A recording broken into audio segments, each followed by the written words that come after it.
Hello guys, welcome back to my YouTube channel. Guys, last video में हमने multi level feedback scheduling के बारे में देखा था। इस वीडियो में हम प्रोसेस सिंक्रोनाइजेशन के बारे में देखने जा रहे हैं और ये भी देखने जा रहे हैं कि प्रोसेस सिंक्रोनाइजेशन होती क्या है। प्रोसेस सिंक्रोनाइजेशन से पहले हम ये देख लें या हमें ये पता होना चाहिए कि प्रोसेस को एग्जीक्यूट किस तरीके से करते हैं। देखो गाइस, प्रोसेस दो तरीके से एग्जीक्यूट होती है, एक सीरियल एग्जीक्यूशन से और एक पैरेलल एग्जीक्यूशन से। जैसा कि मैंने यहाँ पे लिखा हुआ है कि प्रोसेस दो तरीके से एग्जीक्यूट होती है, पहली सीरियल एग्जीक्यूशन और दूसरी पैरेलल। अब सीरियल एग्जीक्यूशन में क्या होता है, सीरियल एग्जीक्यूशन में आपकी एक प्रोसेस पूरी कंप्लीट हो जाती है एग्जीक्यूट, तब दूसरी प्रोसेस आपकी स्टार्ट होती है एग्जीक्यूट होना। लेकिन पैरेलल प्रोसेस में क्या होता है, पैरेलल प्रोसेस एग्जीक्यूशन में क्या होता है कि एक से ज्यादा प्रोसेस एक ही टाइम पे आपकी रेडी क्यू में आती है और रेडी क्यू से फिर आपकी वो एग्जीक्यूशन एक ही साथ होता है सारे प्रोसेसेस का। ठीक है, तो ये फर्क है सीरियल और पैरेलल एग्जीक्यूशन में। और हम ये क्यों करते हैं, तो गाइस प्रोसेस सिंक्रोनाइजेशन को समझने से पहले हमें ये देखना पड़ेगा कि प्रोसेस एग्जीक्यूशन किस किस तरह की होती है। अब हमने ये देखा कि सीरियल और पैरेलल दो तरीके की एग्जीक्यूशन होती है। पैरेलल में भी आगे कई सारे तरीके हैं। पैरेलल में क्या होता है कि आप एक से ज्यादा प्रोसेस एग्जीक्यूट करवा रहे हो। अब उसमें होता है ये है कि कुछ कुछ प्रोसेस तो जैसे कोऑपरेटिव प्रोसेस होती है, यानी मान लो पैरेलल प्रोसेसेस के अंदर भी एक कई तरीके की ऐसी प्रोसेसेस होती हैं जो आपस में इंटरलिंक्ड होती हैं। उसके बाद दूसरी आती है इंडिपेंडेंट प्रोसेस। इंडिपेंडेंट प्रोसेस जो जिसको किसी दूसरे प्रोसेस की जरूरत नहीं होती एग्जीक्यूट होने के लिए, तो ये होती है इंडिपेंडेंट प्रोसेस। अब कोऑपरेटिव प्रोसेस क्या क्या शेयर करती है, मान लो दो प्रोसेस या तीन प्रोसेस या चार प्रोसेस हैं, तो चारों प्रोसेस में से कुछ कुछ डेटा या कुछ कुछ बफर या कुछ वेरिएबल्स आपस में वो सारे इस्तेमाल करते हैं, इसीलिए उनको हम कोऑपरेटिव प्रोसेस करते हैं, क्योंकि वो कुछ ना कुछ शेयर करते हैं, जैसे कि मेमोरी हो गई, वेरिएबल हो गए, बफर हो गया या कोड हो गया। कोड में मान लो जो हम कोडिंग करते हैं वो कोड सिमिलर होता है कई सारे प्रोसेसेस का, तो इसीलिए वो कोऑपरेटिव प्रोसेसेस में आ जाता है। तो उसके बाद हमने ये देख लिया कि ये कोऑपरेटिव प्रोसेस जो है वो कई सारी चीजें शेयर करती हैं, जिसमें से कि मेमोरी, वेरिएबल, बफर और कोड होता है। उसके बाद हम आ जाते हैं एक P1 और एक P2। ठीक है, तो इसको हम क्या करेंगे, एक एग्जांपल हमारा ये है, एक हमने वेरिएबल ले लिया a 10 के नाम से। ठीक है, उसके बाद हमने दो प्रोसेसेस लिए और एक छोटा सा कोड है। इस कोड के मदद से मैं आपको समझाना चाहता हूँ प्रोसेस सिंक्रोनाइजेशन का हमें पता कैसे चलता है कि वो प्रोसेस सिंक्रोनाइज है कि नहीं है। अब मान लो यहाँ पे a हमने 10 लिया है, उसके बाद यहाँ पे हमने एक कोड लिखा है कि int process 1 equals to a, यानी प्रोसेस 1 की जो वैल्यू है वो अब 10 हो गई। ठीक है, अब उसके बाद क्या होगा, ये वाला प्रोसेस तो एग्जीक्यूट हो गया, ये जो पहली वाली लाइन है।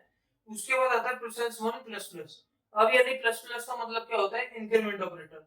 अब 10 को क्या करेंगे हम, 10 प्लस 1 कर देंगे, तो ये वाला यहाँ पे हमने एग्जीक्यूट किया था, इसको इसकी वैल्यू क्या है 11। अब उसके बाद क्या करेंगे हम, स्लीप 1। अब देखो, ये हमने जो एग्जांपल लिया है, एक तरीके से हम कह सकते हैं कि इसको हमने यूनिप्रोसेसर पे लिया है। यूनिप्रोसेसर पे हमने ये दोनों प्रोसेसेस लिए हैं। अब यूनिप्रोसेसर क्या होता है कि जिसमें सिर्फ एक ही प्रोसेसर होता है और वो एक टाइम पे एक ही प्रोसेस को एग्जीक्यूट कर सकता है। अब यहाँ पे हमने मान लो कोड लिखा स्लीप 1। अब 1 क्या है, 1 सेकेंड। अब स्लीप 1 सेकेंड के लिए अगर मान लो हमारी जो प्रोसेस चल रही थी वो बीच में 1 सेकेंड के लिए रुक जाती है या स्लीप मोड पे चली जाती है, तो जो हमारा यूनिप्रोसेसर है वो खाली तो बैठेगा नहीं, वो ये देखेगा कि कोई दूसरी प्रोसेस अवेलेबल है एग्जीक्यूट होने के लिए। तो यहाँ पे P2 है, P2 हमारे पास दूसरी प्रोसेस है जो कि एग्जीक्यूट होने के लिए रेडी है। अब P2 के साथ भी हम यही करेंगे। अब P2 की वैल्यू क्या है, सॉरी P2 यानी प्रोसेस 2 इक्वल्स टू A की वैल्यू क्या है यहाँ पे 10। उसके बाद हम क्या करेंगे, ये सारा जो प्रोसेस हो रहा है वो अभी 1 सेकंड के स्लीप मोड पे हो रहा है, जो यहाँ पे हमने मतलब स्लीप का फंक्शन लगाया हुआ है। अब यहाँ पे 10 आ गया, 10 के बाद क्या करेंगे, यहाँ पे प्रोसेस माइनस माइनस यानी डिक्रीमेंट ऑपरेटर आ रहा है, तो 10 माइनस माइनस यानी 9 हो गया। अब यहाँ पे फिर से वही वाला प्रोसेस आ गया, स्लीप फंक्शन आ गया। उसके बाद स्लीप फंक्शन के बाद यहाँ पे भी 1 सेकंड का बफर है, तो अब उस 1 सेकंड में ये देखेगा कि क्या कोई ऐसी प्रोसेस है जो बीच में रुकी हुई है या जो एग्जीक्यूट होने वाली है या जो आने वाली है मेरे पास।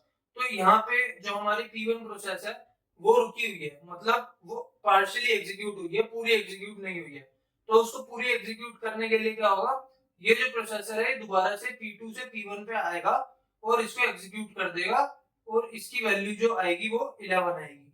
तो P1 जो प्रोसेस है वो हमारी एग्जीक्यूट हो चुकी है। उसके बाद जो प्रोसेसर है वो देखेगा कि क्या कोई दूसरी प्रोसेस मेरे पास है एग्जीक्यूट होने के लिए या नहीं। तो यहाँ पर दूसरी प्रोसेस पार्शियली एग्जीक्यूटेड है, तो अब इसको एग्जीक्यूट करेगा। अब इसको एग्जीक्यूट करेगा तो यहाँ पे क्या आएगा, यहाँ पे 9 आएगा। तो अब देखो हमने P1 और P2 को दोनों को पार्शियली यानी पैरेलली मतलब पैरेलली एग्जीक्यूट करा, जिसमें से हमने जो एक वेरिएबल है उसकी वैल्यू हमने दोनों में सेम दी। तो एग्जीक्यूशन होने की वजह से ये वाला जो पार्ट है ये पहले एग्जीक्यूट हुआ और ये वाला जो पार्ट है ये थोड़ी देर में एग्जीक्यूट हुआ। या आप ये भी कह सकते हो कि कुछ कुछ ऑपरेटिंग सिस्टम्स में क्या होगा या कुछ कुछ डिवाइसेस में क्या होगा कि ये पहले एग्जीक्यूट होगा या ये बाद में एग्जीक्यूट होगा। तो वो मशीन के ऊपर डिपेंड है कि कौन सा प्रोसेस पहले एग्जीक्यूट हो रहा है, कौन सा जो प्रोसेस है वो बाद में एग्जीक्यूट हो रहा है। तो इसमें है क्या कि यहाँ पे इसकी जो वैल्यू आई है वो 9 आई है और यहाँ पे जो इसकी वैल्यू आई है वो 10 आई है, तो जो कि दोनों ही गलत है। अब दोनों गलत कैसे हैं, क्योंकि इसका आंसर तो 10 आना चाहिए था, क्योंकि हमने एक प्लस किया और एक ही माइनस किया, तो आंसर तो वही सेम डिजिट आनी चाहिए। मान लो हमने 10 में से एक प्लस किया तो 11 आया, अब 11 में से एक माइनस किया तो 10 आया, तो आंसर तो हमारा 10 आना चाहिए था।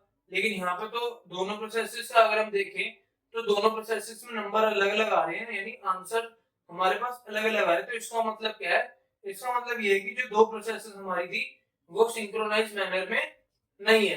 अब इसको सिंक्रोनाइज करने के लिए कई सारी टेक्निक्स हैं जो मैं आगे आने वाली वीडियोस में बताऊंगा। तो गाइस आज के लिए इतना ही, मिलते हैं नेक्स्ट वीडियो में। Till then I will see you next time.